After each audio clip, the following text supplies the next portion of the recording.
Yo, what's going on, everyone? It's Brian and Jim here with Drink a Beer and Play a Game, and welcome to another episode of the Power Hour Podcast. Yes, hello, everybody. Thank you for joining us tonight. Welcome to episode 210.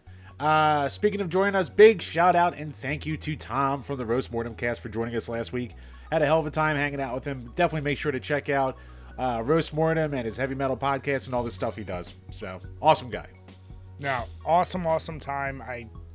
I know we're definitely having him back on because there's so many stories I wanted to dive into, and that was one of the longer podcasts we've done in a while, and I didn't even realize it till we were done. I was like, oh, we went a little while. Yeah, that was a big boy.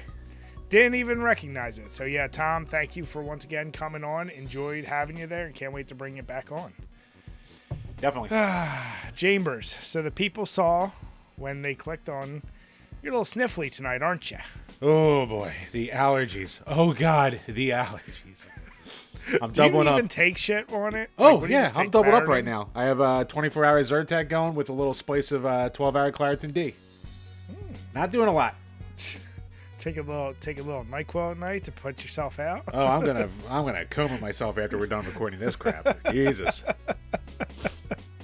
Now, when your allergies are like that, can you even taste shit? I can still taste. It's not like I lose my sense of taste. I just like have a non-stop runny nose for like a week straight, where like I can't sleep. Smell. I still have some smell. So I'm not like optimal, but I'm never at optimal. I was gonna say your smells start subpar. Like you've always had an issue with your smell, probably from smoking. Yeah, it's from being a former smoker. So I definitely upped up all my senses. Yeah, I just figured when you're like that, you're basically at the point where you're like, well, not smelling shit today. Yeah, no, I can smell some stuff. So, I mean, since I'm being a little sniffle bitch, I need something a little bit with a little more spice and pizzazz to it. So, okay. I'm staying out of season, but this is, once again, no IPA May. And this comes to us again from North Carolina from my trip down there. From the Highland Brewing Company, this is the Cold Mountain Spiced Winter Ale. Ooh, Spiced Winter Ale, okay. And yeah, with even in my hampered state, as you can see right there, tons of lacing on the glass to get left over. Yep. I mean, I can still smell the spice coming through, so I'm sure this would be ripping if I wasn't in this condition. And you definitely get the, it's a, excuse me. It's gonna be a long night, folks. But yeah, you can definitely get the spice coming through in the beer as well. Yeah, I love me a good spiced ale, and I even have some leftover Christmas beer, so I'm sure I'll get them. Bri. Okay. You should be tapping into the holidays with notes of vanilla, hazelnut, dark fruit, and cinnamon. And all these flavor combinations are wasted on me because I'm just getting the cinnamon right now. Jim's like, it's just spicy. I just need the spice. I need to taste. I was like, I'm either going to break out some Keystones because it's a waste anyway, or try and power through with something real. So, in the interest of no IPA May, here's a real one. Yeah. And as always, speaking of no IPA May, you guys are still killing it with the submissions. As I said, I'm trying not to put out like 10 at a time, but I keep especially on Instagram, I try searching that hashtag, and literally from hour to hour, it will miss people that use it, and then like it will just show up sometimes randomly. So I'm finding submissions sometimes like a day or two late. I check it like almost every hour. So if I haven't gotten to yours yet, rest assured it's going up there in one way or another. So you guys are killing it. I love the creativity. Keep it up. But for me tonight, I'm hitting an old classic, and I think I've said this last year, but it's one of my favorite go-to easy drink beers, the Trogs Troganator. Oh, yeah. It's such a classic. Still one of the better labels of Trogs right now, even with their simplistic shit. Doppelbock beer. Jim, I ask you this every time we have it. And I forget every time. Double. Well, Doppel is just double. Yes, I know Doppel is double. Yeah. Yes. Yeah. So it's 8.2%, and you get chocolate. Well, it just says chocolate, Munich, and Pilsner. So this is, here's a little write-up. One taste of Troganator tells you that this is no ordinary beer. At once malty and crisp, traditional yet timeless. A rebel with a sweet side. This deliciously dark double bock calls for so much grain, we had to custom build our brew house around it. layered with notes of smooth caramel, stone fruit, and fresh toasted grains. Nader is a beer for people who love beer. Nader? What's that short for? Brian, what's that mean in German? No. Damn it, Chip. That's the end of Troganator. No, that's not it. Something German. Something beery. Damn it. It's something I can't say over the air. No, but this is one of... Damn, it may even be... It's easily in my top 3 favorite lagers styles. So, I mean, it's just... If you're someone, though, who doesn't like stouts, then this is what I would call the equivalent of the lager stout. And it has a lot more flavor, and it's usually a little bit more boozy. But it somehow goes down real easy, because this is already my second one. And yeah, it's a dangerous girl. I love them. So if you have any brewers near you that do, even just try regular box. That'll be a good introductory drug, but Doppelbocks are always a little bit stronger, because they're double the alcohol usually. So give them a try. I love this shit. Yep. No, it's good stuff. Jim. Do I have Jim. to? Do I have to? Jim. Right. Jim. Jim. Listen. 282 games, Brian. I looked it up. I can't believe that's all you've played. Oh, and 282. I thought I played more too, actually, at this point. That is really low, because I looked at mine and I'm at like 460. Really? Yeah, that's what I was at when I got my 11 wins. Like, unless I just went real hard for like a month or two back in the day and then went up before I stopped. Like when I restart it, since I've restarted, now granted I haven't touched it since that last win I got. I might have, let's say I played 40 to 50 games, maybe. But man, before then, like I know it took me at least to like 50 or 60 games to get my first win. Must be nice. I thought that was a long time. I didn't know. Yeah, bro. You don't know pain. So, yeah, you only being at 2, I feel like now I'm kind of like, maybe you're not trying enough.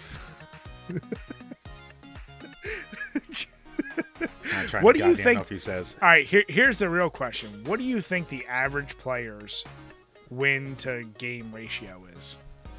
I don't know. For an average player, probably like 1 win to like every, like, I don't know, 40 to 50 games, I would guess. Maybe. See, I actually think it's higher. I think it's easily in the hundreds. I think it's like 1 to 100 or something. Maybe. Or you could be a suck fuck like me. Jim, what's gonna happen though? You're gonna get over this hump, and then watch. You'll start winning like on a roll. I don't care. I just want one. I don't need more than one. I just want one. You're not greedy. You just want to get that one. No. If I could afford a second Switch right now, I would break this Switch after winning the one. But I can't, so I'm not. What was the highest you've gotten recently? Because I follow on Discord, but I've seen a lot of numbers out here. In the past week, maybe like 8th, something like that. Okay, so you're dipping your toes back into the 10 pool. Yeah, right. I had like a 10, had an 8, had a lot of like 60s, a lot of quick exits. Oh, those aren't it like, man? Yeah, there is something very demoralizing going out early. It's like, I'm rolling, and I'm dead. Great. When you lose there, I feel like there's such a moment of like, either it's so instantaneous you restart, or like, I'm just done. Whereas if I get in the top 10, that's usually I'm going to try again. Because I'm like, I was there. That's some bullshit. Like, that usually won't stop me. But yeah, those early losses, whoo, they'll fuck you up. Yep, they'll get you. And then I gotta do a little mini rant real quick. So, a buddy of mine was like, hey, me and some work friends are going to play some Halo. Do you want to hop on? And I was like, I haven't played Halo in a long ass time. I was like, sure. So I had to I re-downloaded the Master Chief Collection, and there's, for some reason on Game Pass, there's 2 listings. And it's not like they even say one's just for like the series consoles or anything like that. There's 2 different icons that are like doable. So I'm like, all right, I'll just go with like the basic one, because I didn't really care about any of the extras. So I downloaded the basic one, took forever. Download the extras, took forever. And then it starts to download the other one. And I'm like, what? Why? It automatically started downloading the other one. So, like, they're starting to play, and they're like, hey, hopping on. And I was like, nah, I've got 3 hours of download ahead of me. I don't think I'm making it on tonight.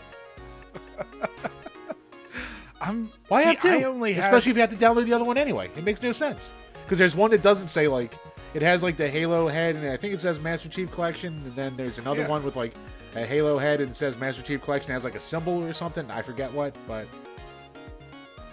Yeah, because I had the Master Chief, and it's just one icon for me, so I'm not sure what that other one is for you. Yeah, it makes no sense. Were they the same size, or was one significantly larger than the other? I don't remember. I just remember, like, having one go, and it was, like, pretty big. It was, like, 100 megs or something, or 100 gigs. And I was like, this will take a while. Then I came back, and then there's another, like, 116 gig thing going on. I'm like, what?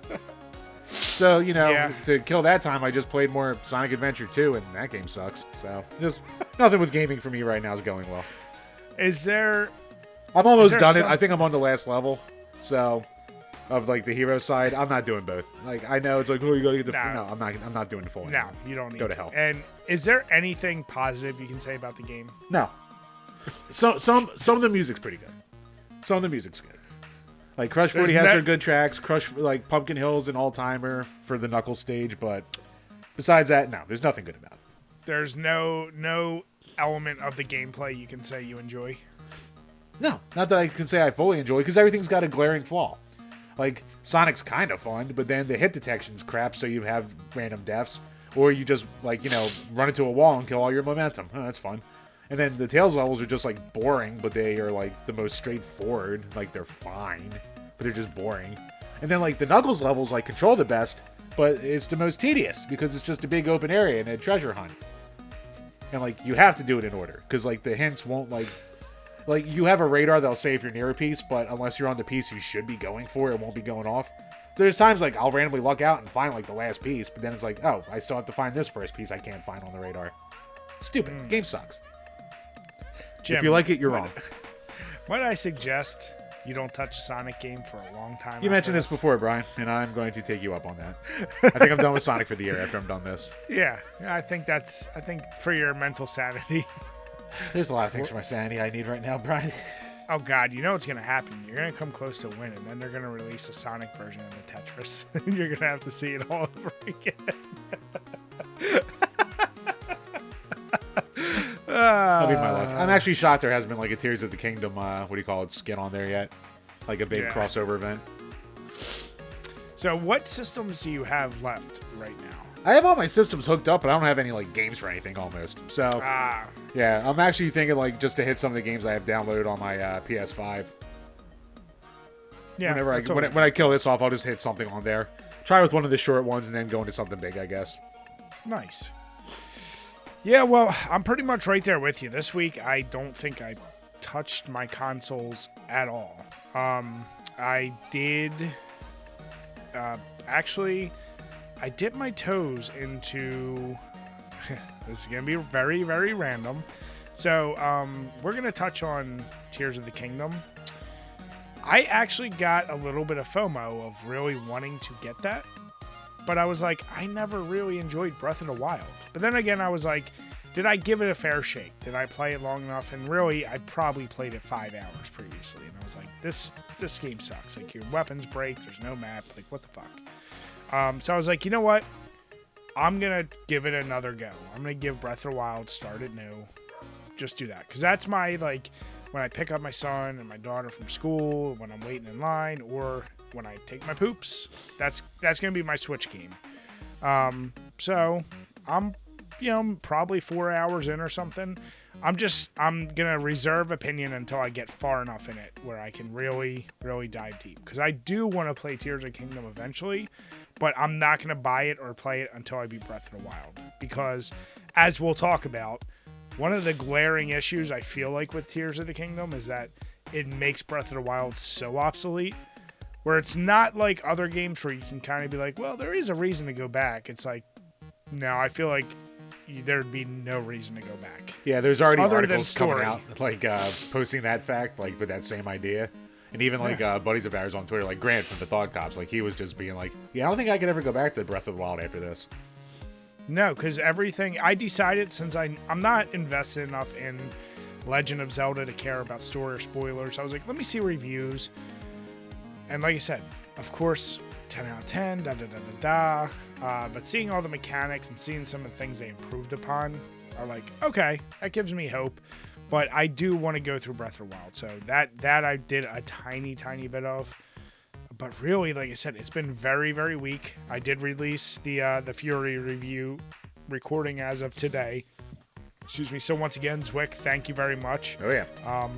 But this week, when I do play consoles, all my time is going into Body Harvest. Eventually, when that's done, I probably will then, just to give it back to Jim, get Ocarina of Time done as well. And since I still have the your thing here, I'm like, I can actually play it and it can look decent too. So that might help you. That might help you get into it a little bit more. But I did get a game that I will play, and I'm going to record the footage because I do want to release a little review from our buddies at Retro Room. It just came. The, damn it, it's too shiny. Batty Zabella. It was made by our buddies at Retro Room and Ice Cold Blood. So I think Retro Room was more of a publisher of this. I don't know if they actually helped because I looked online. It looked like Ice Cold Blood, where it was the actual developer. But it's a very unique, it kind of reminds me of a Elvira-ish vampire chick, and it's a point-and-click adventure, but for the original Game Boy. So I'm going to plug this into my Retron so I can get some actual footage, give those guys a little review. The case looks amazing. It's still obviously in its plastic, so I'll do something when I show that being opened. But, yeah, I actually have that too. I got to check the P.O. box because mine's probably sitting in there. Oh, nice. Yeah. So always support our boy, John Rue. Good boy. Speaking of him, fucking dropping a big bomb that he's coming on to Game Pass now. Congratulations. Is there any doubt that, and as we'll get to a little bit later, Xbox continues to be on the rise, some would say? It had a win. Had a big win. We'll get to that. Yeah. No, but Rue, congrats, bud. Well deserved. Can't wait to try this game. And, yeah, awesome looking box art. So, yeah, from a gaming standpoint, that's kind of where I'm at. I think I'm ready to just dive deep into that Body Harvest and see what the hell that's all about. Yeah, no, I think you'll enjoy it. Yeah, no, but that is a request once again. Guys that you have requested, I know after that we got Bionic Commando, and then we're going to reach out to a few other folks who haven't gotten a request in yet. Just seeing what you guys are thinking or what games you want. But with that, Chambers, what questions we got this week? And a shout out. We do have a new $2 patron. Yeah, I just saw that opening it up right before the show. Thank you, Craig W., for signing up for the $2 tier. So make sure you check for the links when they go up there. Get your questions in. And check the links for all the other random content we put in the $1 tier, too. Yeah, appreciate you. But yes, patreon.com/DrinkABeerandPlayAGame, where for as little as $2 a month, you can ask a question and we will answer on each and every single one of these Power Hour podcasts. First up, from Kev Called. What genre of games have you most recently gotten into?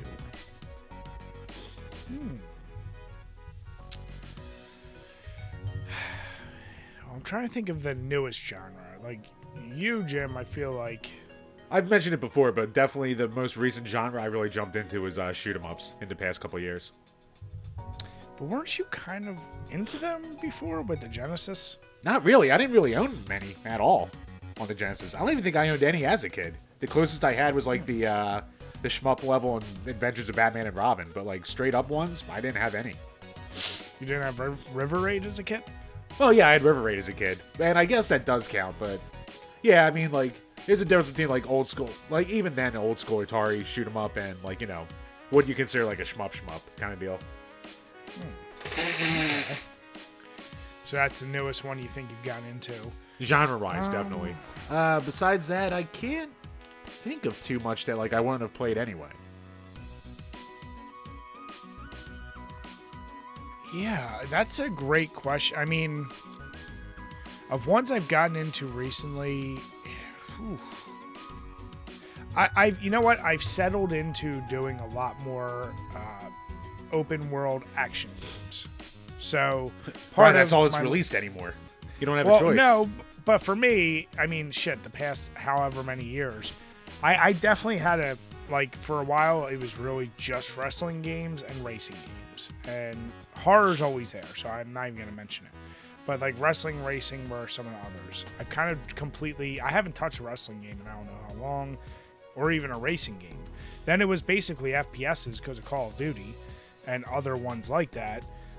So I really didn't do any like what I call the action games. And when I say that, I mean like God of War, the Tomb Raiders, Last of Us, like all those style of games.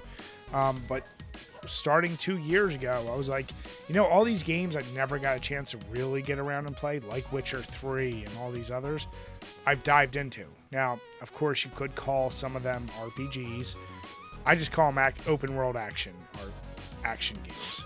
I even put Legend of Zelda, Breath of the Wild in that. So, I surprisingly wasn't as big into those games for a long time. In the past couple of years, they've grabbed me. I've enjoyed them. They serve their purpose. The biggest problem I see right now is, even for myself, they're so goddamn samey of all the genres I'm used to. They probably show the least amount of like something diverse between the titles. Yeah, they all kind of blend together after a while.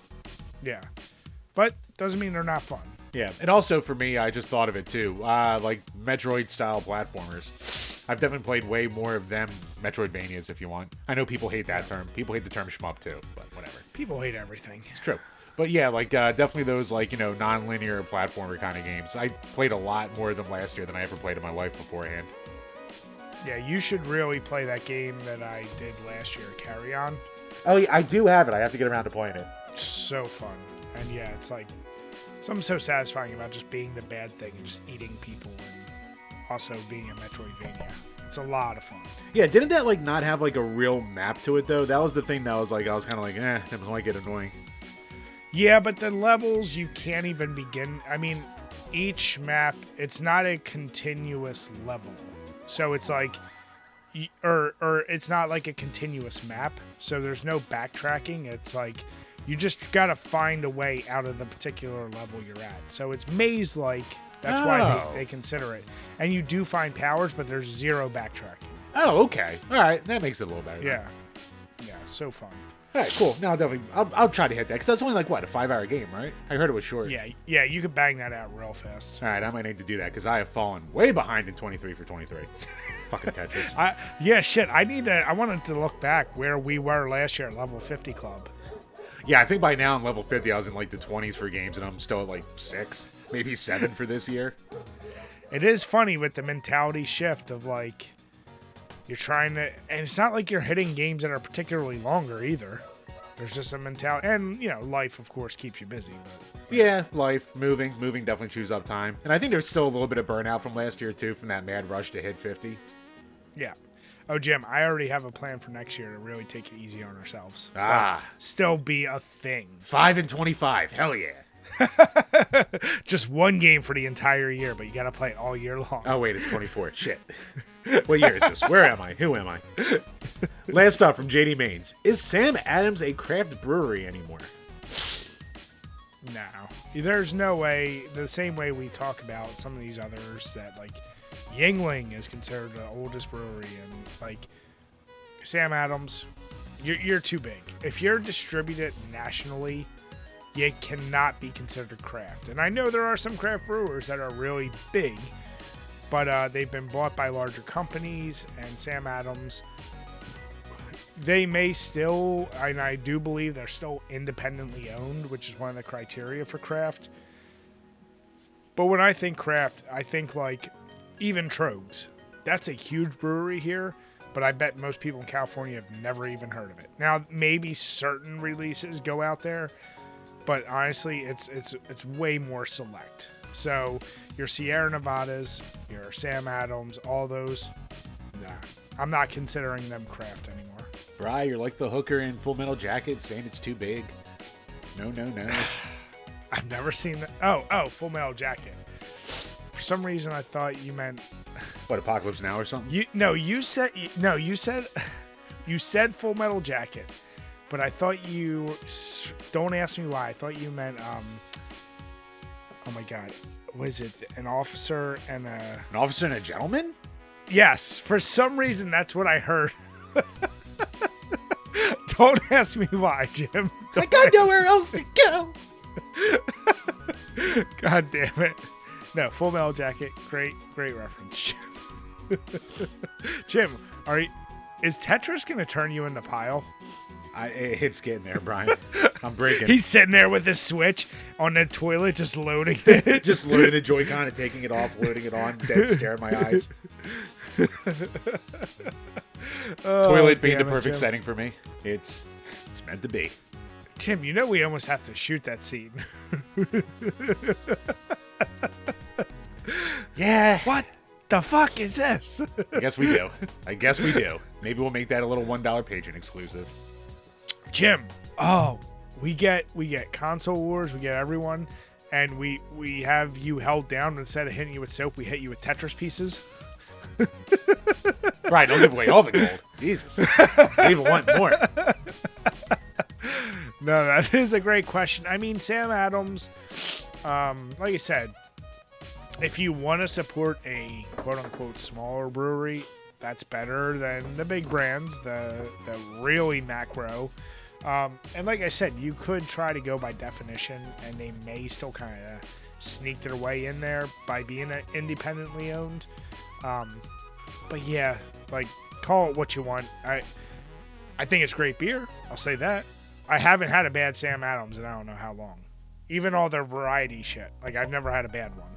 Yeah, I've never had a bad one either. I don't even think it's possible to have a bad one.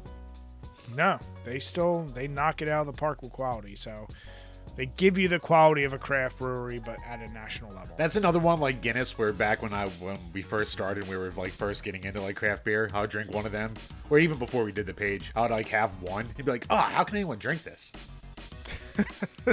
Yeah, your taste really, really, really changed. Oh, yeah. I'll say that. Well, Jim, as we know, you tend to be very, very negative at first in things, and then you come around. Yeah. I'll say things suck until I actually try it. Yeah, your de facto is right away before you even hear it. No, I don't like sucks. it. No, it sucks. I don't like it. No. No, look at it. You think I want that? No, I don't want that shit. Yeah. Unless it's kind of the weird odd choice where you're like, it's probably going to be good. Yeah. I have no argument. This is me. This is what I am. But yep, that wraps up. Oops, sorry. What are you saying? No. I was just going to say, it is a great choice, though. Don't ever avoid. I'm not suggesting avoiding Sam Adams. Still, they're a great brewery, so give them a try. Yep. So that wraps up the questions for this week. So once again, thank you to Craig for signing up, and thank you for everyone for all the support. Thank you to Zwick for the game suggestion. So head on over to Patreon, check out the tiers. Game review requests, movie review requests, bonus episodes. We do have to get around to doing our one for May. And all the other extra content we throw on there. And if you're listening on iTunes, Spotify, or YouTube, wherever you're at, go sub on all those other different platforms. Leave some reviews. It helps us out.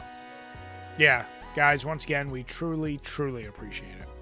All right, Chambers, so we already alluded to this, but kind of a big win for Microsoft and Xbox with the Activision Blizzard acquisition, which has been getting cock-blocked left and right by the UK, by the US. Well, the EU regulators, they just approved it. Yeah, so actually the title and the write-up is wrong, but yes, the European Union, their regulators went, this works. So apparently it all kind of hinged on them. It all came down to cloud gaming once again. That's been the argument for almost all the regions that are trying to block it at this point.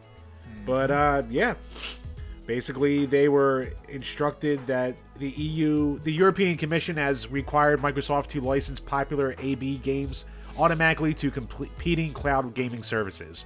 So this will apply globally and will empower millions of consumers worldwide to play these games on any device they choose.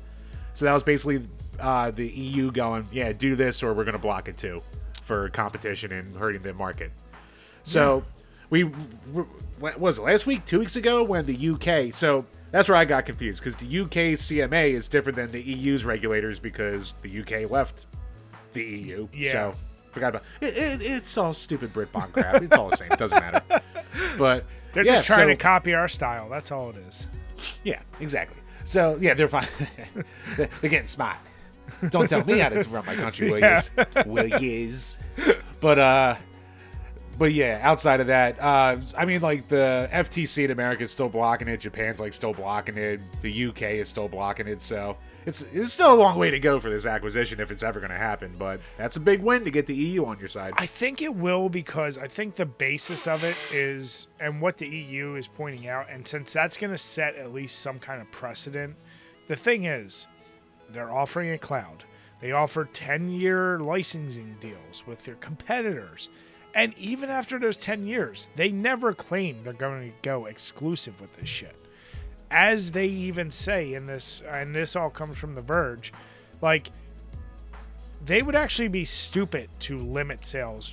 They would lose so much money if they tried to do that, that the conversion that they would hope for, that everyone that's buying PlayStations apparently only for Call of Duty would come over, that's not really a thing. So, bless you. Now, yes, what I do believe is if Microsoft, let's play this out. If Microsoft actually does this, no, they won't keep it console exclusive, but they'll probably have early release benefits. They'll probably have things like skins and certain things that are only exclusive to them, which, as we've said many times, PlayStation has been doing for decades. So there's no excuse. I'm starting to really think that this will go through. They're going to be in legal hell for a while, but I do believe this is going to go through. My question, and I think I posed this when we talked about it, is at what point does the value of Activision not hold up? Like, there has to be a point when Call of Duty can't always be the top. Like, as unfathomable as it is, at some point something could... I mean, Fortnite came along, and that was the next big thing after COD was forever. COD changed its formula, and now it's right back up there. But something else will probably come. Is it still going to be worth that, whatever, the $68.7 billion? Yeah, I mean, like, to your point, this is going to be definitely the point where Microsoft has to decide what it wants to be. Mm-hmm. Like, is it still going to try and have a place in the console market, or is it just going to try and really push for the streaming? Because if they're going to be forced into the, letting everyone play it, and they can still, and they willingly do it, you kind of think to yourself, all right, they're a streaming service that will put out consoles for people to play it on. That's going to be it at this point. Dude, because you don't do that if you want to stay in the console market and have competition. So at this point, you might as well. I mean, Microsoft never killed it in the console market anyway, outside of one time they were close. No. And I've said many times, let Xbox handle all your network, your streaming, shit like that, your services. Let PlayStation do your hardware. Let Nintendo do your first-party shit. Like, that's who does the best in each of those markets. And I don't ever want a monopoly, but, like, that's what people are afraid of. And it is just hilarious how you... Like, what we just saw with Tears of the Kingdom. Like, that game just redefined, like, people waiting in lines and sales and game of the year, da-da-da-da-da. But here's the deal, like, that doesn't mean that Xbox and PlayStation are hurting because they can't do that game. And I know I'm talking about a first-party game, but, like, Call of Duty does not singularly define PlayStation. So that's why, like, that basis, I can't believe holds up with the FTC and CMA. Who knows what they're lobbied with and what kind of funds are being thrown their way to block it, but I don't know. But like you said, that's a huge win either way. Yeah, so if you're a fan of this merger, that's some good news for you. But Bri, to divert real quick, I have two things of bad news. Uh-oh. Bad news the first. I just realized that on our Zoom recording, I'm using defaulted my goddamn computer microphone again. Because I muted my Yeti as I was sneezing, and I was like, how did he know I sneezed? Uh-oh. So I just checked, and I'm like, oh, good, this again. But at least on the Audacity, it's fine. So you don't have to worry about that. And then rule number 2, Brian, man just got killed by Pokemon cards. So this is, number 1, I thought this was an AI-generated picture of Shia LaBeouf with a beard and a hair. From Kotaku, our favorite. Yeah, this man has been jailed for life. Now, that's a very interesting term if you actually read it all. So, a 31-year-old British man, Andrew Haig. I believe Haig. Actually, fun fact that I learned on Roast Mortem, Robert Haig was the commander of the British Army during World War I. They call him the right. Butcher. So I was like, I wonder if he's related. But Go listen to Roast Mortem. That's how I learned all my history. I mean, that's a great place to learn history. But yeah, this guy was basically found guilty of murder of his 50-year-old neighbor, Simon Wilkinson. They got into an argument, and basically there's a lot of very odd things thrown in here where the guy who killed, where Andrew accused Simon of first he accused him of being a pedophile. Then he accused him. I think Simon accused Andrew of being a pedophile. Oh, I'm sorry. You're right. And then Andrew right. got pissed, and he's got a history of mental health apparently. And he was like, "You called me a fucking nonce. Come out here and freak me." It wasn't. I don't know why fucking, it's he Irish. said. So Yeah, it wasn't fucking that he said, Jim. no, Brian. No, it's gotta be fucking. If you count up all the asterisks. You're right. You're right. I thought it was the other at first too, but then I counted. And I was like, wait. Number a second, one, this I doesn't didn't add know up. what the fucking nonce is. Yeah, I mean that's it's Tuesday, isn't it? I don't know. It's some stupid Brit term. But yeah, so this guy who's been off his meds, then I definitely missed some of those pieces. This is where it gets worse. So this guy has been off his meds, decided to hit his neighbor with his bag, which apparently held tins of Pokemon cards. And then once the guy was down and hurt, in an act of mercy, he picked up some wood to finish him off and finish devastating blows to the head. I'm just imagining him like smushing it with this wood block, like in friggin' Sin City. What happened to like the yellow guy? Well, I mean, okay, let's imagine this. A bag filled with like 4 or 5. I know what card tins are, so yeah, they're pretty hard. But like, let's say you hit him 3 or 4 times. The worst is that guy might just be on the ground bleeding, kind of like, what the fuck? He like, I don't want to hear an act of mercy, and we know this guy's fucking nuts. Right. Picks up wood and finishes the job. And I don't like that this article suggests he's going away, or he was charged with murder and could be sentenced to life, because one, really what they sentence him to is to stay in like a high security psychiatric ward, but worst case, like minimum sentence is 17 years. I guess in the UK they're a lot more lenient with the term life, because when I think like 17 years, I'm like, that's what people get sent away for drugs here in the US. Yeah. That's a whole other argument because the drug laws here are fucked up. But, Well, yeah, 17 years for, a guy admitting to killing a guy. That seems a little light. Yeah, it's not, and it's like, okay, it's not premeditated, but you murdered a dude, and 17 years? Like, and granted, once again, I know I'm stating that's minimum, and they're keeping him psychiatric ward and whatever, but like, whew, that's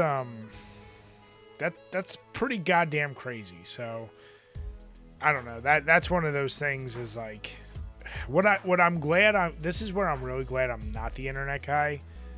Because I can only imagine the people who right away go to the dark humor of it and want to make memes of it and want to show a Pokemon card with like attack complete, like the type of shit that I come across. Yeah, critical attack or whatever, shit like that. Yeah. Where I'm like, but yeah, it's such an odd goddamn thing to like. Whew, I don't know that it's such a weird one. When you saw that, was it sent to you, or did that just come across your timeline? I think that got dropped into Discord. I think it was either like Ikari or Max. I forget who exactly, but yeah, I think that got dropped in there. It's ironic, and well, it's really not ironic. It's just coincidental.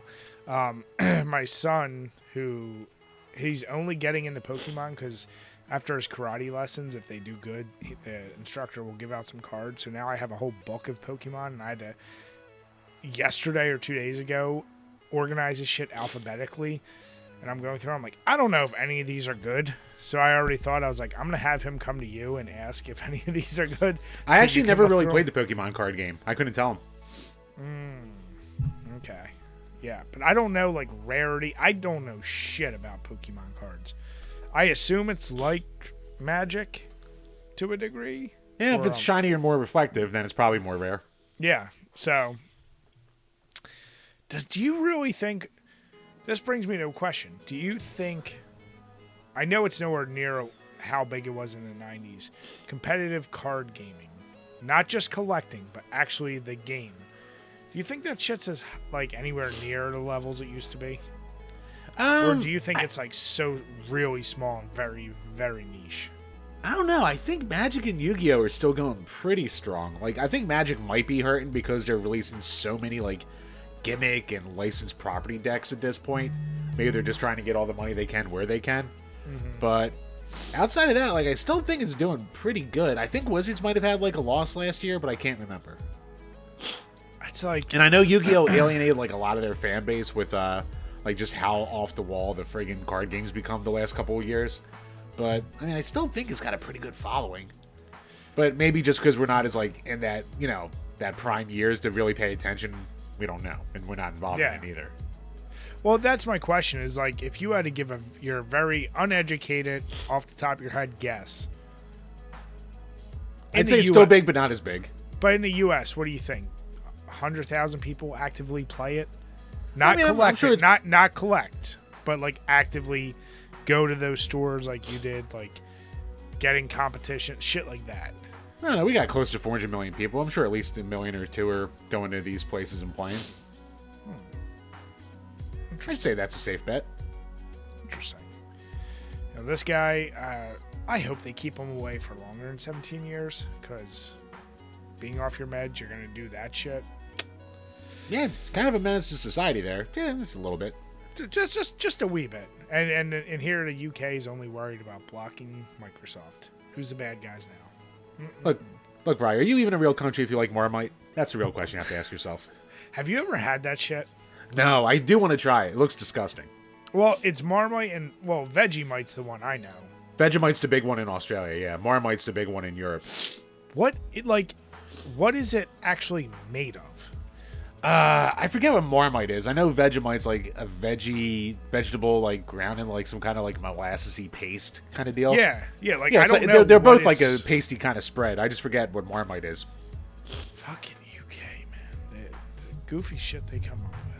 Well, but that spread. It is a thick, darky brown paste with distinctive, salty, powerful flavor and heady aroma. Distinctive taste. God damn it! Just tell me what's in the goddamn shit. Fucking goddamn Chip, Google. They're doing to you what you do to me when I say what's the beer and then you read the label. All right, Vegemite is a little bit more compact. It isn't as spreadable as Marmite is, but the flavor is different. What is the difference? God. All right, I'm not clicking on 1,000 articles. I don't care anymore. Chip, the real question is, God, why must everything be so hard? I know you would try it, but have you ever seen that shit in the States? Like, even specialty stores? No, I've never seen it. Like, I know random places. I feel like you have to go to, like, a fucking bodega, and it'll be, like, one of those ones that'll have, like, an international section, and then it'll have, like, probably, like, a row of that crap in there. Yeah, because, I mean, around us, I know there's a lot of little Spanish markets that have, like, specific, very, like, Spanish, like, products, like Puerto Rican, Mexican, everything.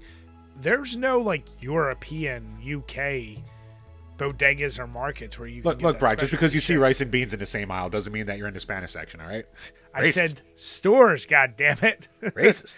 Right down the street from me. God damn it, Jim. You son of a bitch. Oh, look, a tortilla. Fuck. God damn it, Jim. All right, just you wait. We're going to get some UK folks because I know they listen. We're going to get them to send us some goofy shit. You're going to eat it all. You're going to eat a whole tub please do. You're going to eat a whole tub of Vegemite and see what it does to you. Oh, God. Got a feeling it's going to be the same color going in and out.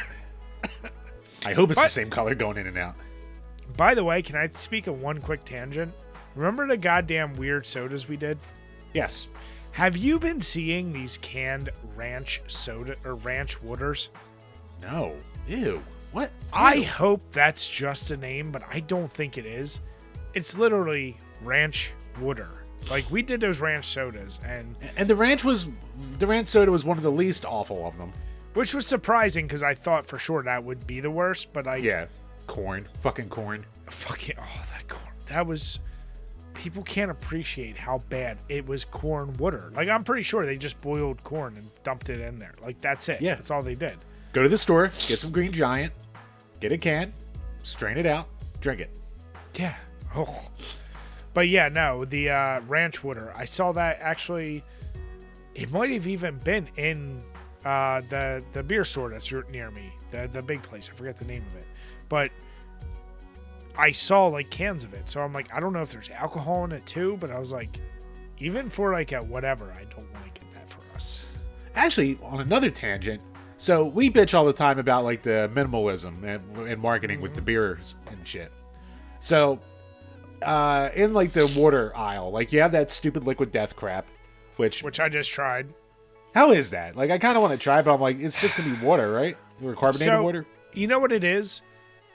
What I will say it has going for it is there's something about drinking out of a can that I can drink it so much faster than a bottle. And I fuck up a bottle of water, but there is something about drinking it out of the can. Like you do feel like I can't describe it. It is something like, yeah, at the end of the day, it is just water. Now, granted, it's good because anyone that says I did this with my work friends, there is a complete different taste to every bottled water.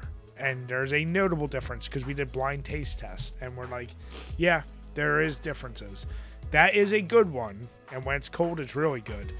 But it's just, there's something weird, like mentally. Like when I drink a beer, I tend to just drink it fast. Like I tend to chug those when I had them. I didn't have any of the flavored ones. I had the regular ass, just water. So is it worth $1.60 per can? Is that how much it is? Because I got a case of the really big, not even bigger than bomber size. I don't even know how many ounces was in it. Yeah. I think I got that for like $12. So I don't know how much it was, but for a try, give it a try. Like if you're someone who likes, and I know you like drinking like Monsters and shit, and well, when you did. Yeah, I don't do it anymore because the old ticker wasn't enjoying it. So I think you would be someone who would like be surprised that if you don't drink much water, that might be an easy way to get you drinking water. Oh, okay. No, I do drink me a lot of water, but fine, fucking, I'll give it a shot. Yeah, just but give it one shot, yeah. Yeah, but back to my point. So, you know how there's goddamn, like, the craft beers, it's just a white label with black text? As, like, ooh, like Johnny's Craft Beer. There is a boxed water brand that is just called Water is Better from a Box with just a plain white cardboard and black lettering. And I got so goddamn mad when I saw it, and I should have snapped a picture. Was it, like, so I assume it's just in a, like, it was a bladder? Giant. But I'm saying, like, it's in a bladder in the box, just like wine. That, or maybe it's just, like, a big high C. How it has that kind of, like... Is it any different than the old deer parks where they would be the long thing with the spout that you would pull out? You know what I'm talking about? Where they were, like, rectangular, so they would fit in your fridge. You held them by handle. It was deer park waters that were just in a plastic, like... almost like carrying style, and the spout would come out. I used to always have them in my house, so I'm sure you've seen them. I'm sure I've seen them. No, I don't think so. I'll have to get one and see. Yeah. God, people always try to be clever with their shit. I just got so goddamn mad because I'm so sick of it from the craft beer world. I was like, fuck. You water people. Now you can feel my pain. Dude, I'm at the point, it's funny because while doing No IPA May, one of the people we're talking with, Retro Brews, find some of the most amazing can art, and I've gone out of my way to find some places near us. I am so bored by the fucking can art, and the more and more I see these people put up there, like, it doesn't even have to be just like trying to be clever, but it's so goddamn boring. Like, where is the effort in putting into your labels? I don't get it. Right, you got to put some love into the things you love. You know what love is, Brian? Love is waiting in line for hours for The Legend of Zelda Tears of the Kingdom. But not everyone out there is looking down too kindly on those people who are excited for their little game, the little tchotchke. So this week, we got a Gamer's Mad, Brian. And this one got spread all around gaming Twitter. And so this comes from the Trad Feminine, who says, I am Which shocked. her name is Lex, and then some, like, I don't know, some ribbon, some stupid picture. I don't know. Yeah. Right. She is a God-fearing woman. Escape the Matrix and find a good woman. 100% free resources in my Telegram. Definitely not a grift, Brian. No grifting to be found here. Well, so I tagged you in this, and I know other people tagged up. Like, as soon as it popped up, she's basically, and I'm showing the picture while we speak, she says, I am shocked. This is the line of GameStop. So many people waiting for a video game. They could do so much more, like gym, working on business, reading. Instead, they waste their life. Now, there is part of me that is like, I know this is bait. I know this is just there to spark it up, because if you look at her whole feed, it's like, you get it. You know what she's about. But it doesn't change the fact that there are people that truly, truly in their hearts believe that. And I've seen a few different takes on this. I've seen a lot of people we know who actually were in those lines. I see a lot of people where it's like they were commenting on this. And we have an article to talk about from Kotaku, which kind of shits on this as well. Here's the deal. I mentioned earlier the Tears of the Kingdom. I got a little bit of FOMO. My initial gut when hearing about Tears of the Kingdom and everything was like you. Like, kind of to go negative. Like, it's not going to be that good. It's going to be overrated. Who the fuck cares? But seeing all of our friends who were so excited actually got me excited for them. I'm like, man, like, I am so happy that so many people are going to get the thing that's going to give them so much joy. Like, the number of people are like, I'm calling out of work. I'm getting hyped up. Like, that got me excited. I'm like, dude, I haven't seen a game do that in such a long time, where I don't even think Breath of the Wild did that shit. And, you know... Well, Breath of the Wild was also so drastically new, everyone was kind of a little more cautious with it, even though, like, that did help the Switch, like, you know, burst into the scene, like, right out of the gate as a launch title. 1,000%. But, like, you and I, we still, no matter what, we're going to do the Call of Duty shit, just because it is also just a fun night. Like, we're going to fuck off, take off work, and drink, and play games. But a game that has done this, I honestly can't think, because of digital, because of everything else. When was the last time we've really had a release do this, other than a Call of Duty release? Yeah, and even then, like, you know, COD doesn't do that anymore. For a midnight release this big, I couldn't tell you. That is a damn good question. I can't think of anything. Because like, I don't think even Elden Ring had, like, you know, crazy midnight releases for people and shit. Like, close. I know some did it, but not like this. And that's the thing is, like, no Nintendo title since Breath of the Wild or before this really did it. No, Mario Odyssey didn't do it. Like, there hasn't been a Nintendo title. That's what I'm saying. Like, it's that honestly, to my core, my gut was, I'll be negative. Then I was just like, I was really happy. I was like, man, so many of our friends, like, that excitement. I can remember being that excited for a game, and it made me miss it, which is why I said I got the FOMO, which is why I was like, you know what? Let me dive back into Breath of the Wild. I feel like that is one of the most fun things, because you know what? Honestly, it's not just kids. It's dudes our age. It's dudes in their 20s, dudes in their 40s, moms taking their kids that are standing in that line, and it's like, you're all there to have that excitement. You know the next day is going to be fucked. And there are people out there that still, which is shocking, look at video games like a complete waste of time. Where I'm like, then why? You could apply that to anything. Like, I look at her, it's like, you could be working on your business. It's like, well, these people are doing the shit at midnight, so you should probably just be sleeping if you're not doing something you love. But it's like, everyone else, do you give shit to people when they just watch TV, when they are constantly on Twitter, when they're watching YouTube, when they're reading, but all they're reading is nonfiction and it's a complete horseshit? Like, video games are still that easy target to kind of shit on by people who aren't invested in it at all. And I'm kind of curious, like, I know the stigma is lifted a lot. Do you think there will be a day that it's completely just gone? I mean, it's going away more and more by, you know, the year, by the generation. So, yeah, it'll probably be a time when it's basically completely gone. Or, you know, by the time it's completely gone, who knows what even gaming will be like by then. That's true. She did follow it up saying, I don't care if people play video games. I would only advise to do it after accomplishing something as a reward. The problem is waiting in line for hours for a game that you could have bought online or later. Which, fine. Like, fair point. Fine. I don't care. Here's the thing. I guess here's my hot take. I don't care about posts like this anymore. Oh no, and like, yeah. And like when I see like all of gaming Twitter, like, and not to bash anyone obviously, but like when they're all like doing their hot take to like dunk on her, it's like you know you're doing what they wanted, like you're sharing their posts and getting eyes on them and crap like that. Yeah. And like what you're not gonna say anything that's gonna be drastically different from anyone else defending the people online because I don't need to see 10,000 people saying let people enjoy things. Like it's a given, fine. Like how many times do we have to go through this? It's like once a year.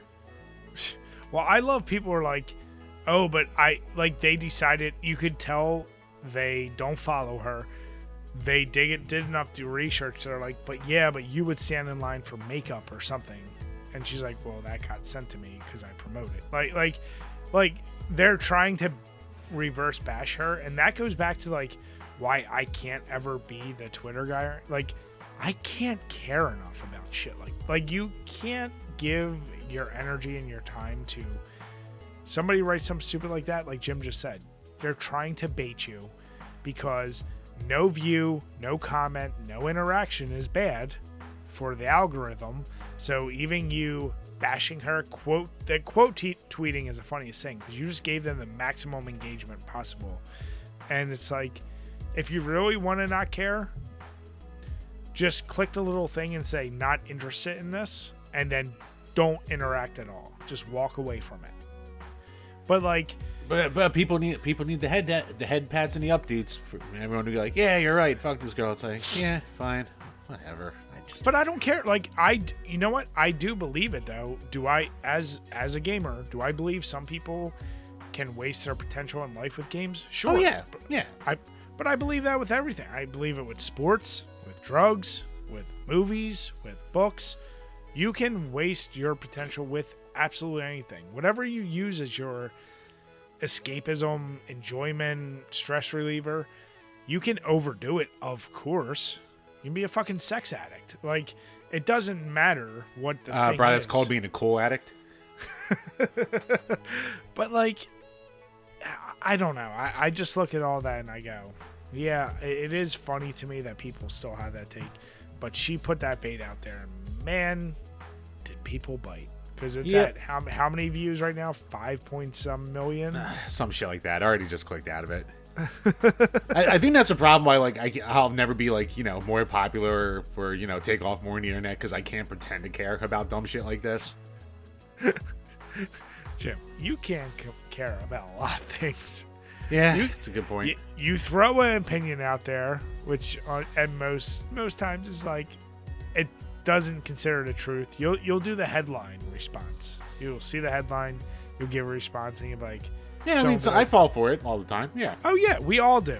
But it's like, but you unabashedly, you'll just go, yeah, I don't care, I don't read it, and then you just walk away, and it's like, god damn. But then you never.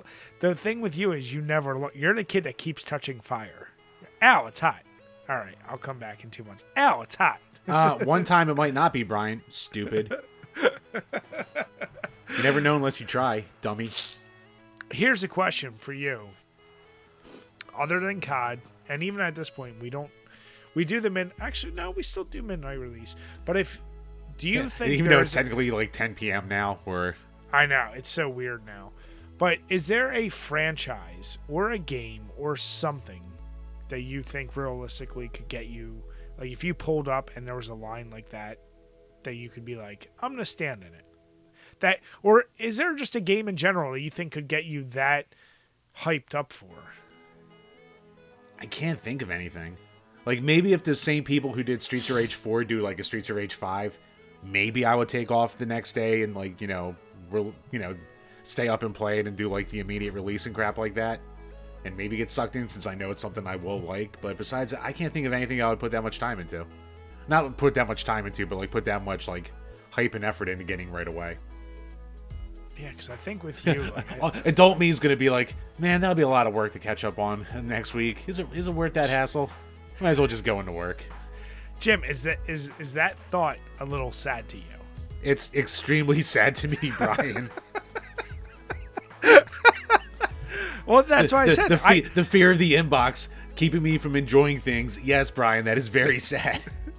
Well, then that's why I'm saying, don't you think you should reclaim a little bit? Because guess what? If you truly ignore that inbox, what's really going to happen? It doesn't really matter. They always send follow-up emails. Yeah, the same way you're saying it doesn't matter for the games, it doesn't matter for the inbox. I'm trying to get you to reclaim your joy, Jim. I want you to beat Tetris, avoid Sonic, and there is no joy. There is no joy. There's only losing in Tetris. That's all my life is now. That's all I'm being beaten down to.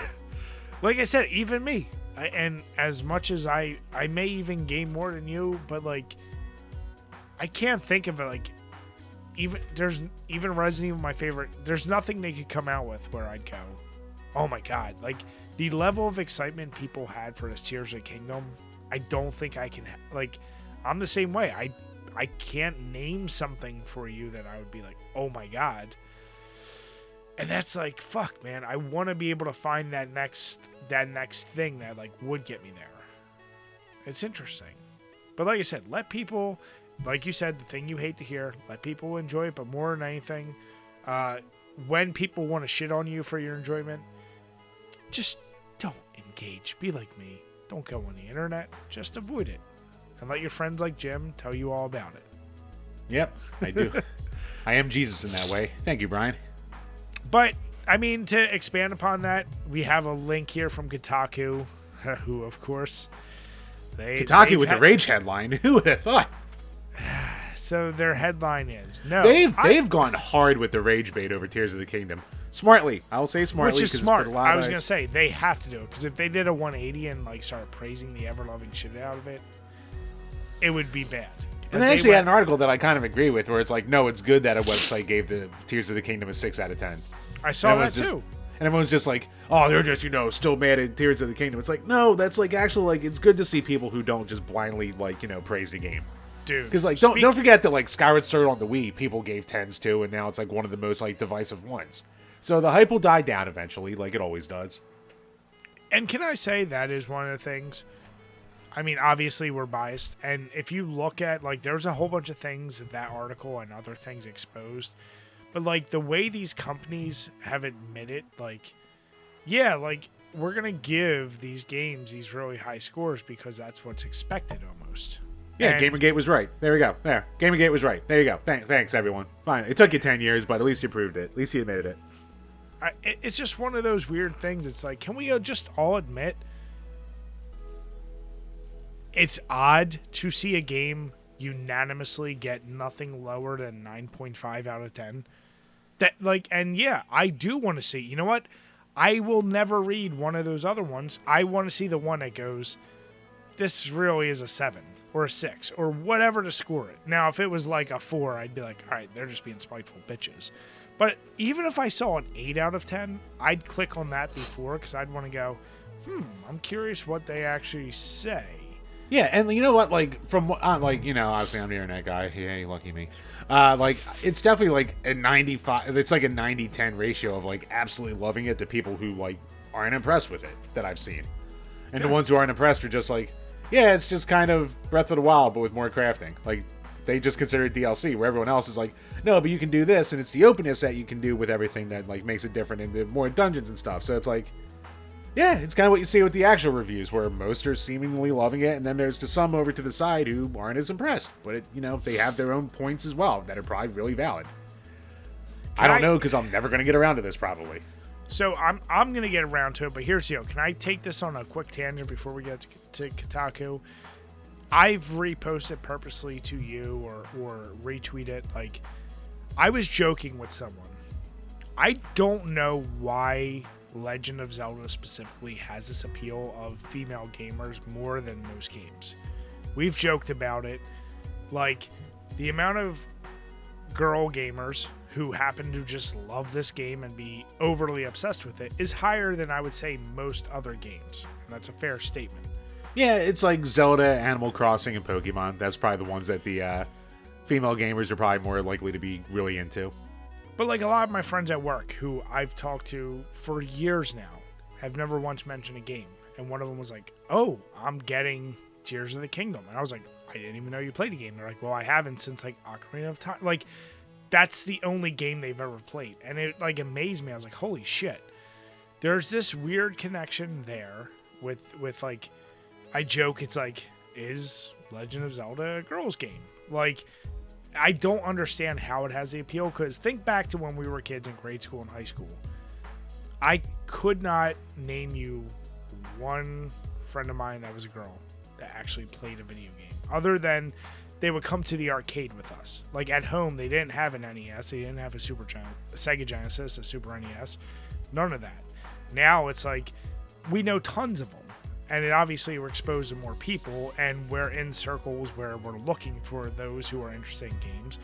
But Zelda crossed all the barriers and has for a really long time. And I don't know why that is, but it kind of brings me to the point of like, I love that about the game, but it's like, what is it about it? And then I look at a game like this, and my joke to some of the people I've talked to, I was like, it's a game where people are just going to craft giant dicks, like doing things. And how? And so many dick monsters. Dick monsters, dicks beating the giant bosses that you just swirl around in the path, giant robots with dicks on the front of it that shoot flames.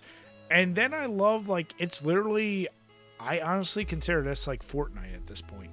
Like, they're building walking mechs with, like, lasers. No, Brian, and it's like, Brian, Zelda put Minecraft autism into Zelda, and it's fucking genius. No, it is. And it's like we said, the open world creativity, I can't imagine how much more is actually going to be built into this game. But it is so impressive.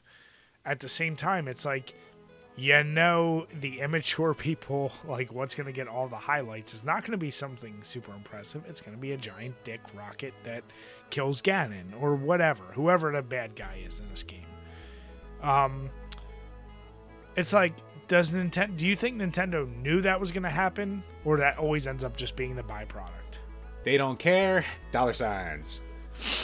All free marketing. I don't know, like, maybe Miyamoto's sitting there going, "My baby, what have you done to my baby?" But there's probably a part of them that knew what they were doing. We were talking about the tentacle rape country, so they know things. They know things come from. Here's if you give people the tools, Brian, perversion will come. There was a good question posted. Maybe it was by Grant or somebody else, but like, it literally was somebody, and I've seen so many videos now of like somebody building basically a walking tank with lasers. They're like, is this even Zelda anymore?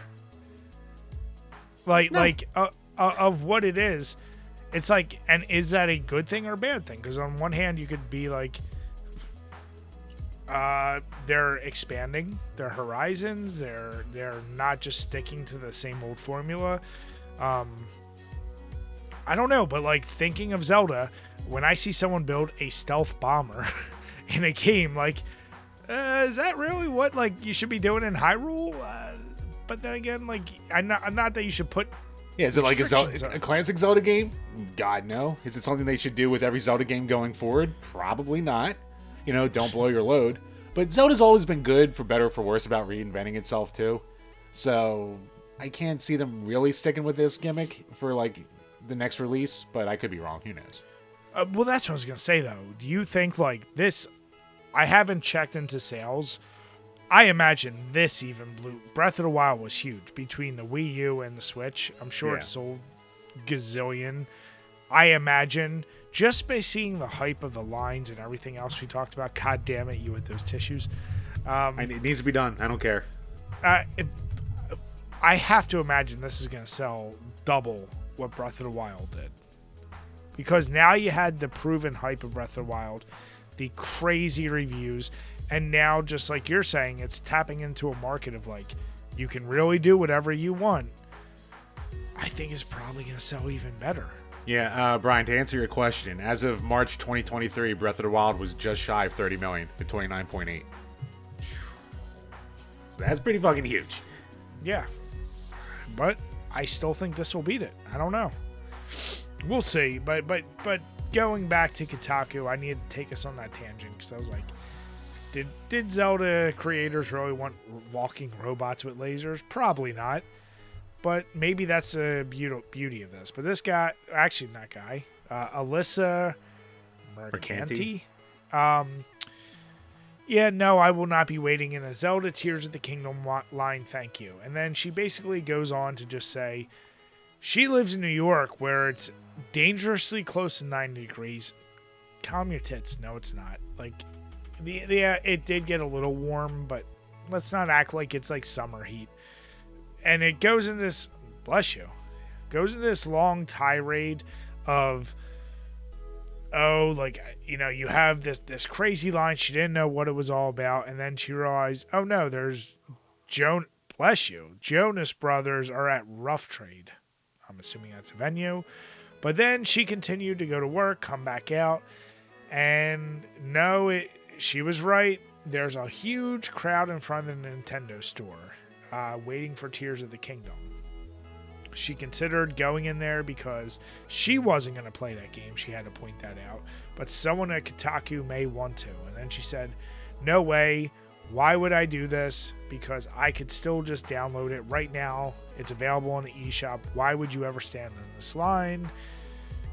And then she kind of walks it back and says, like what I did, which is, this is starting to feel nostalgic for when people did this before the digital rush and everyone doing this. But she still kind of like, she walks it back just enough, but then still goes, yeah, but this is still goddamn ridiculous. Why would you do this? You know what this is? Especially for this game. This is a nothing article. This is a nothing article that they just had a headline they know would get clicks. And suckers like us to talk about it because it's easy content. But yeah, I mean, it's basically a harmless article. It's going, I want to do this, but it's kind of cool people are doing it. That's all it is. It's a 2-sentence article. That's all the fuck it is. Well, with a lot of gibberish padding. I almost wanted her to stay hard in the paint. Like, if you're going to say it's stupid, commit to it. Don't walk it back a little bit or have a complete arc and really go into, I thought it was stupid. It's really not. This is actually pretty cool. But it's so half-assed where it really makes me think, like, does Kotaku really edit their writers at all? Like, is there any QC on their end? Or do they just say, like, yeah, your personality's pretty good. If you get enough views, whatever, just publish whatever you want at this point. I can't tell what their process is. Obviously, we know it's fucked. But that article really made me go, like, what is their goal? I don't get it. Is it just to be contrarians? It's just bait. It's just to be baity and to get some easy clicks for AdSense. That's all it is. You know what? I guess it would be interesting. Like, see, you would be an interesting game journalist. You would have a lot of hot takes on a lot of games. They'd be like, I don't think Jim actually played this game. I think he just read the description and wrote an article on this thing. Oh, right. I would play the games. And I would have my real opinions. I'm just waiting for the next one of those, what's your gaming hot take that'll get people like this thing to spread around. So I can drop my unironic opinion of Shadow the Hedgehog being better than Sonic Adventure 2. And just put that out into the ether. I mean, we've done... honestly, there's been time... I mean, I'm not there, but the fucking hate that I've seen... I guess it's been amped. I'm not saying Shadow isn't bad. Shadow is bad. Yeah. But the amount of hate it gets compared to other bad games that people actually consider good in that franchise. Well, you and I have been pretty much on the same page with Resident Evil 4. And Page, comment, Diamond Dallas. God damn it. About how, like, we didn't like where it took us. It's the reason we have 5 and 6. And how 6, it overstayed its welcome. But you know what? That first campaign is actually really fun. And you can't argue that you have content out the ass, even though it way overstays its welcome. Oh, yeah. The amount of hate that game gets where I'm like, yeah, but you should also apply some of this hate to the end of Resident Evil 4 as well. Like there's some... And even Resident Evil 5, the amount of hate that game gets. It's like, it really wasn't that bad. Relax. Yeah, no, I agree. It's fun. It's funny how the gamers get their little hive mind mindset on certain things. Mm-hmm. That's why we got to break it all, Jim. That's goddamn right. Jim, speaking of breaking the mold, and our last topic for tonight, these guys, I feel like they'd be fun to drink with. But from thegamer.com, there was a PS5 Dark Plate company that is selling Tears of the Kingdom Switch decals with secret message to Nintendo. Now, this company is called dbrand, and a couple years ago, when the PS5 was releasing a PS2 style PS5, this company was selling kind of knockoffs. Now, well, it was basically because you can change the faceplates, so they were selling their own knockoff ones. Exactly. So they were doing the matte black with the blue, all that. And someone on Twitter, but ones that like match official ones. Basically. It matched. Yeah, that's the rub. That's not just like they're making their own designs. Yeah, and same hue. And someone back then was like, "Yo, you better be careful." Like Sony catches company, and they kind of were like, "We hope they do." And they were being really cocky about it. And in their response, they felt satisfied in saying like, "We don't have any logos. Our name is very different, and like." This is actually very legal to do, and Sony kind of let it go. I mean, eventually they did drop it, but now they're fucking. They did a cease and desist on them. Yeah, but now they're fucking with a whole nother beast, and they're these stickers called "Clone of the Kingdom," which color scheme, the style, whatever you want to call, of the symbols. It's Tears of the Kingdom / this Breath of the Wild to a T, and they're selling it for $50. And they're basically, their ad on their site is saying like, you could spend like upwards of, $360. Their exact thing is, you see, when one of the world's most litigious companies announces a $360 price tag to replace your Switch with a limited edition variant, only dbrand is up to the challenge of charging you slightly less than a creative reinterpretation of their overpriced novelty console. If $1 saved is $1 earned, Clone of the Kingdom is the easiest $310 you'll ever made. So they're saying, like, instead of doing this limited edition bullshit, which is overpriced, yeah, they're not entirely wrong. They're not wrong, and I like their stance. And right, they're right for the wrong reasons. Damn it. Yeah, but fuck Nintendo. Like, we've talked about this. Now, I agree. The article goes on to basically talk about like this shit with Gary Bowser, how he's got to pay a quarter of his wages for the rest of his life. And we already addressed it. Like, it's not probably really going to come out to that, but they're really holding him to task, and he's going to be paying Nintendo for a while. Nintendo's not a company that's going to let shit go lightly. So they're, I think, really trying to cash in. Maybe they have just a really crazy legal team. I don't know what they're... Well, the end of the article basically says that they seem to be the type of company that, like, they want to go viral, get as many sales as they can, and then when they get a C&D, they just stop. Yeah. So quick hits for money. And that worked with Sony, but the article's going, be careful with Nintendo, because they are not... Like, they won't just do a C&D. Like, they will sue you. That's what I'm curious about. Like, we know Sony or Nintendo are some vindictive pricks when it comes to this shit. Do you think they just do the C&D? I mean, or do you think they dive in to figure out how much these guys actually sold, and that will determine if they're going to sue?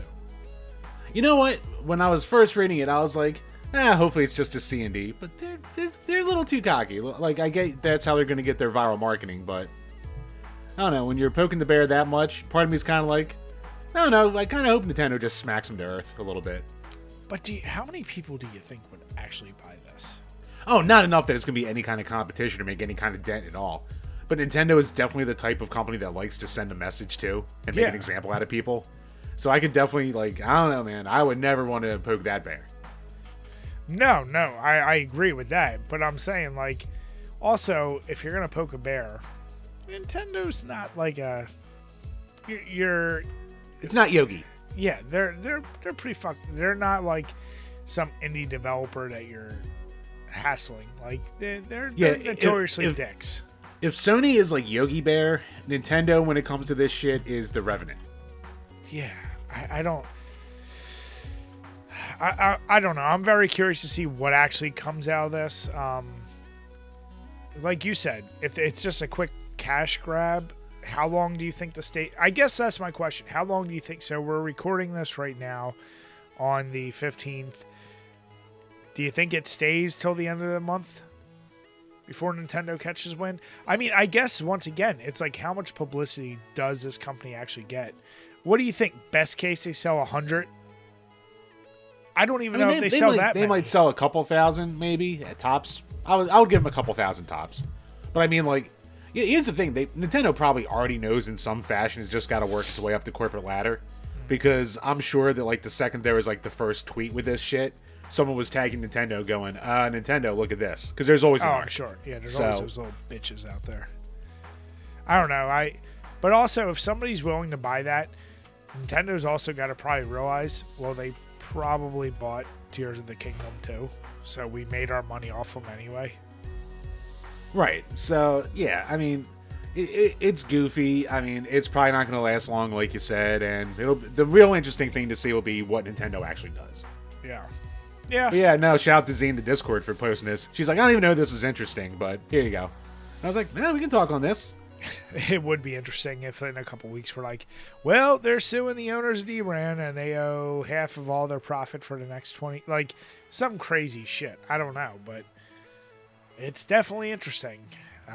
I do enjoy, you know what? I do enjoy a good poking the bear, especially when the bear in this case is not a lonely grizzly in the field that some asshole's going up to. It's Nintendo.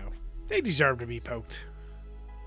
Yeah, like we said a couple weeks ago, the only time anyone's ever universally taken Nintendo's side is against Kotaku. So you gotta be pretty hated if that's the only person people will agree with against you. Which even then, I kind of go, they're both terrible. Like, Kotaku, well, yeah. I hate, but Nintendo, it's like, come on, man. What are you doing? Yeah, it's like, do you want to be fucked in the butt or do you want to be fucked in the butt? Like, what do you want? Take your pick. Damn it, Jim! Give a different hole. You can't do the same hole. There are no other holes, Brian. There's only one that matters. Damn it, the Jim. universal hole, one could say. God damn it. What about your speak box? You do be speaking. But